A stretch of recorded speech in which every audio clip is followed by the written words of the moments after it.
ஓம் ஸ்ரீ சரவண பவ. இன்றைக்கி செவ்வாய்க்கிழமை முருகனை பற்றி தான் பார்க்க போகிறோம். முருகனோட வேல் இருந்தால் நம்ம குலத்தையே காக்கும் அப்படின்னு சொல்லுவாங்க. அந்த மாதிரி நீங்கள் ஒரு வேல் சின்னதாக ஒரு வேல் வாங்கி வழிபடுங்க, இல்லை திருச்செந்தூர் முருகன் படத்தை வாங்கி வழிபடுங்க.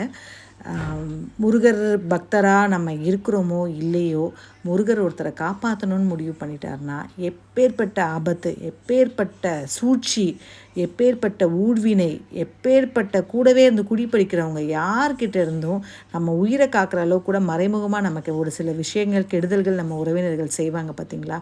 அந்த மாதிரி எந்த விஷயம் இருந்தாலும் முருகர் நம்மளை காப்பாற்றணும்னு முடிவு பண்ணிட்டாருன்னா அவர் நம்ம முருகர் பக்தரோ இல்லையோ அவர் கண்டிப்பாக நம்மளை காப்பாற்றுவாருங்க. இது நான் பெருசாக முருகர் 2 ஒய்ஃப் வச்சுருந்தாங்க, வள்ளி தெய்வானைன்றனால எனக்கு அவரை சின்ன வயசுலேருந்தே ரொம்ப பெருசாக பிடிக்காது. பட் எங்கள் அப்பா திருச்செந்தூர் முருகரோட பக்தர், அதனால் ஏன் என்னன்னு எனக்கு தெரியாது.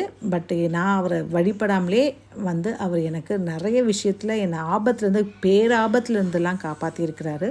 நீங்களும் வாங்கி ட்ரை பண்ணி பாருங்கள். அவரை பற்றி இப்போ உணர்ந்ததுக்கப்புறம் நான் இந்த செவ்வாய் கிழமை வழிபாடையும் முருகர் படத்தை வாங்கி ரெகுலராக வழிபடுறதும் ரொம்ப ரீசெண்டாக ஒரு 3 மாதமாக தான் ஸ்டார்ட் பண்ணியிருக்கேன். ஆனால் இந்த 3 மாதத்தில் என் வாழ்க்கையில் நிறைய அற்புதங்கள் நடக்க ஆரம்பிச்சிருச்சு.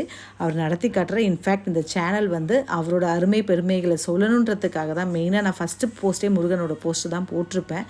அவரோட அருமை பெருமையை, அவர்னால நான் என்ன பெனிஃபிட் ஆனால் எப்பேற்பட்ட ஆபத்துலேருந்து என்னை காப்பாற்றிருக்கிறாரு, எப்பேற்பட்ட சதிகள்லேருந்து நான் காப்பாற்றப்பட்டிருக்கேன் அப்படின்றதெல்லாம் நினைக்கும் போது எனக்கு அப்படியே சிலிர்க்குதுங்க.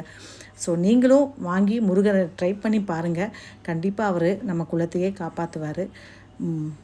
முடிஞ்சால் வேல் வாங்கி, சின்னதாக வேல் வாங்கி வழிபடுங்க. வேல் மாறல் கேளுங்க, இல்லை கந்த சஷ்டி கவசம் கேளுங்க, இல்லை திருப்புகழ் பாராயணம் பண்ணுங்க.